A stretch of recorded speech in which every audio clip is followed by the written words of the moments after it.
What's going on, guys, and welcome back to WWE Network and Show, where I, Graham G.S. and Matthews, break down all the original content I watch on the WWE Network. Today we're talking the latest episode of WWE Ride Along, featuring Kevin Owens, Apollo Crews, and Mustafa Ali, who, yes, indeed, does have his first name back. Them in one car, and then Trish Stratus and Lita in the other. This episode is called KO Carpool. They're leaving their hotel, probably, in Los Angeles for the SmackDown Fox premiere at the Staples Center later that night. So it's about a 52-minute drive, but then Trish and Lita get the idea on the way to go to a Ferris wheel, also in the city, before making it to the arena. So they're going to make it a quick detour. They never really actually make it to the arena on this episode, but this episode is all about their journey to the Ferris wheel, the carnival, whatever, in the city at that time. Meanwhile, in the Owens car, they get rerouted right from the get-go, just because it's Los Angeles and the driving and the traffic there is so crazy. So they get rerouted within, minutes of starting their journey to the arena. But they do also make a quick detour as well, which I'll get to momentarily. Owens talks about how, they go around the car and they ask what their first jobs were before they arrived at WWE.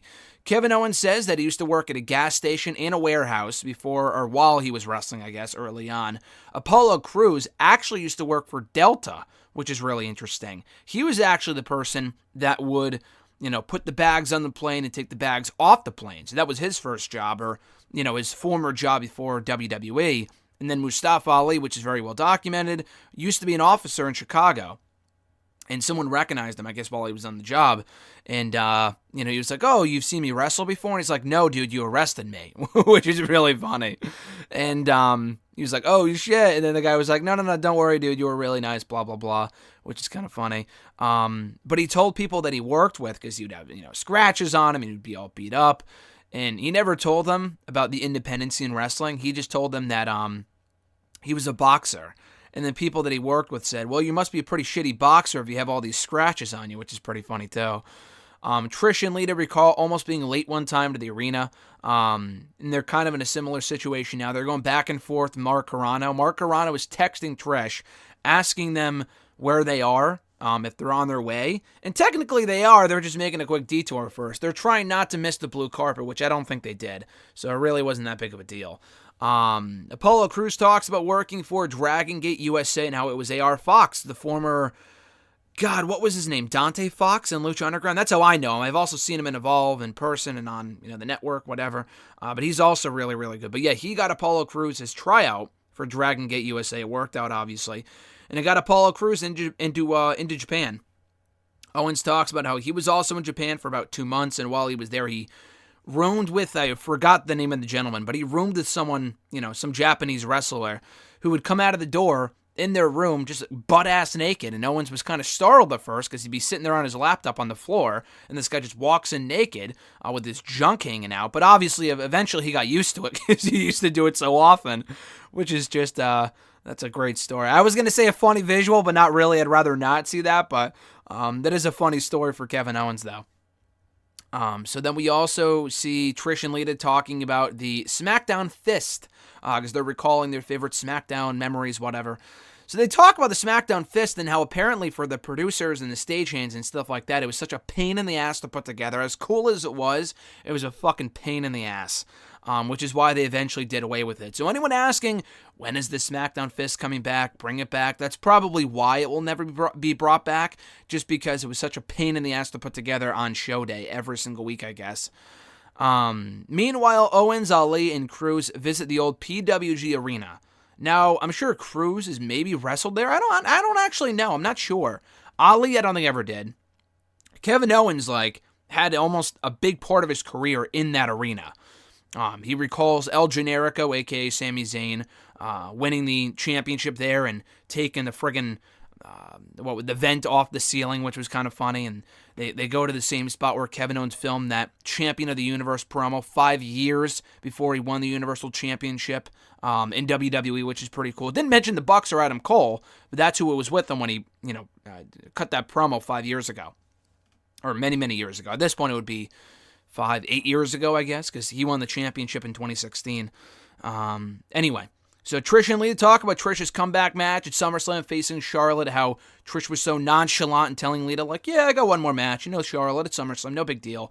Obviously a very big deal, and the match was great. Apollo Crews recalls wrestling Kurt Angle on Monday Night Raw.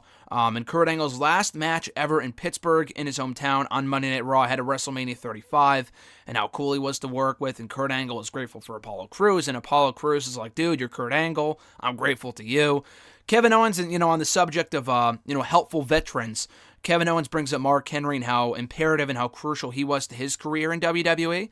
And Kevin Owens also brings up Indy Hartwell, not by name, but they show the graphic of Indy getting signed by WWE only a few short weeks ago when she got signed by WWE, and how she credited the Bayley-Sasha Banks match as her inspiration to start, to go to wrestling school 4 years ago. The Bayley-Sasha Banks match at Brooklyn 1, which I was actually there for that match.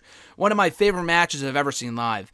And I actually not know her personally, but Indy I've been following now, and she's been following me on Twitter for close to 7 years. So to see her get snatched up, to get signed, get scooped up by WWE is pretty fucking cool. And even cooler to see her brought up by Kevin Owens on this show. So best of luck to her on her journey in WWE. Trish and Lita also recall putting a hat on a suitcase when they were in traffic one time on the way to a show, because they wanted to go over in the HOV lane, which is 3 people, not 2. So they put a baseball hat on a suitcase in the back to make it look like a kid, which is kind of funny.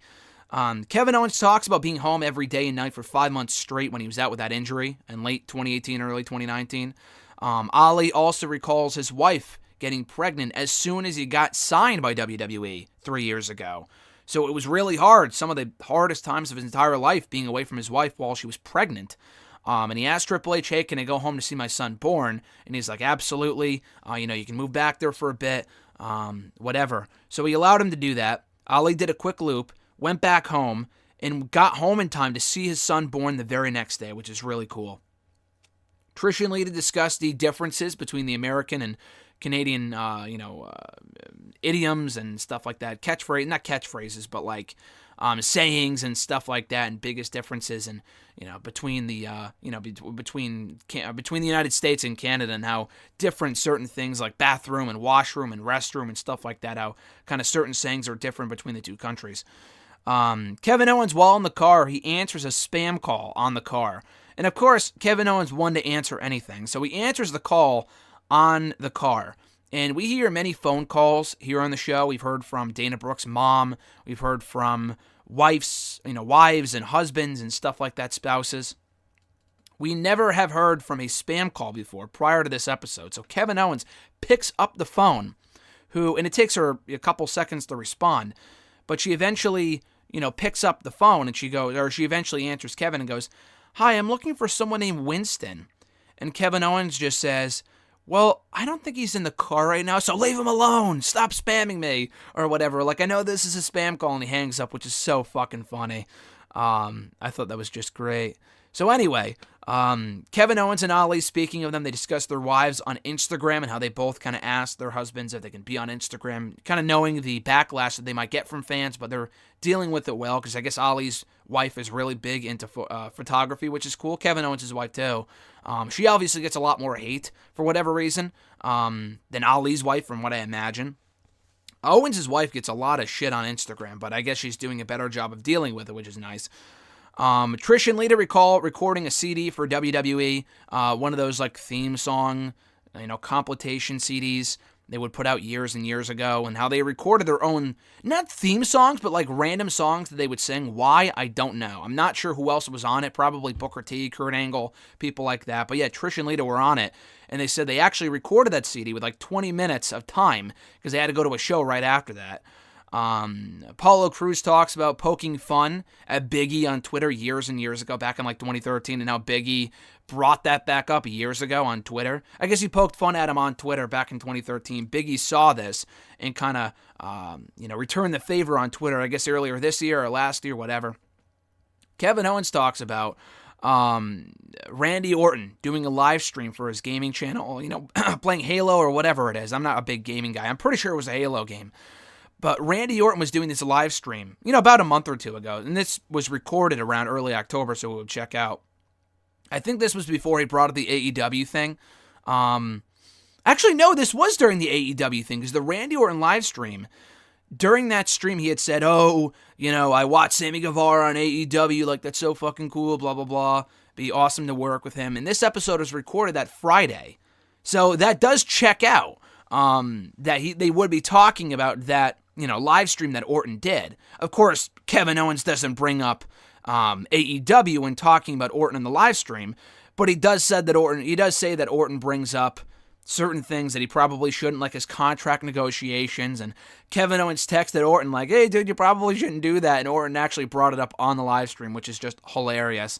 Trish and Lita do jingles. I guess that's what they do now, is they do jingles. Not a very good job of it, but I applaud their effort nonetheless.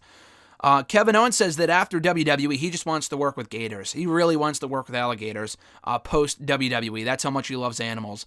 Ali and his wife, I guess, met a bunch of wolves, and how his wife was kind of skeptical at first, but she eventually warmed up to the idea after the wolves were kind of really nice to her and went up to her and were really welcoming, I guess, which is cool. Kevin Owens recalls taking a picture at a zoo with an owl, and it was a male owl, and it was a really cool picture, and the zookeeper, or whatever, the person there, had said, yeah, I guess the male owl really likes you, but that means the female owl doesn't like you. And she was giving him like this death stare because Kevin Owens was spending so much time with the male owl. And the guy's like, yeah, you should probably get out of here before the owl like attacks you or something, or, before she gets really jealous, which was really funny.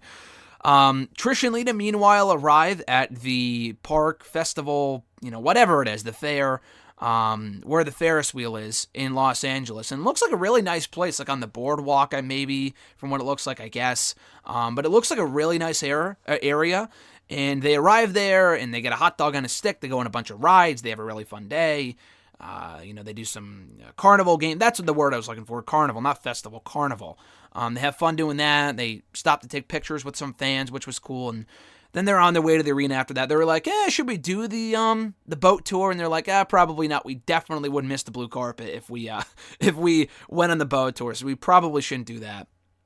Meanwhile, Kevin Owens, Apollo Crews, and Ali arrive at the arena, and driving up to the arena, Kevin Owens rolls down his window, and he goes, everyone stop yelling at, like, the fans that are waiting out front. And then he's like, you guys are all talking at once, I can't hear you.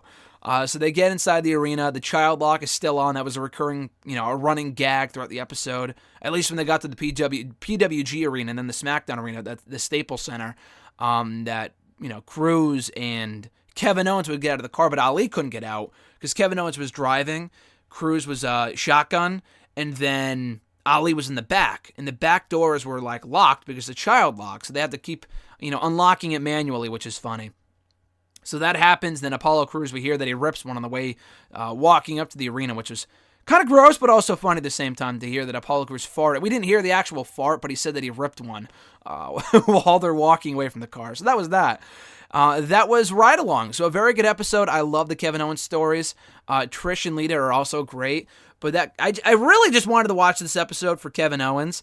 And we've seen him on the show before with Sami Zayn, which was great. But this was a totally different dynamic, as Sami Zayn is just 10 times more annoying than Ali and Apollo Crews. They're just pretty quiet and chill. But a very good episode nonetheless, and definitely worth checking out. Again, nothing must-see, but for the 20 minutes that it lasted for, it was pretty entertaining. So check it out on the WWE Network. KR Carpool, that episode of WWE Ride Along. And thank you guys for checking out this episode. I appreciate it. Be sure to like the video, drop a comment, share the video, and subscribe to the channel for more content. Tomorrow, hashtag AskGSM Thursday, Wrestle Rant Radio excerpts Friday, Total Divas review, Saturday, probably a SmackDown review, time will tell. But a lot coming up here on the channel. No better time than now to subscribe. A lot of miscellaneous videos going up over the weekend for my time at the big event on Saturday. Meeting Kane, meeting Gail Kim, doing a This is the Worst Town I've Ever Been in bit in Grand Central. So check that stuff out right here on the channel. Until next time, guys, I'm Graham G.S. Matthews, and I'll catch your ass down the road.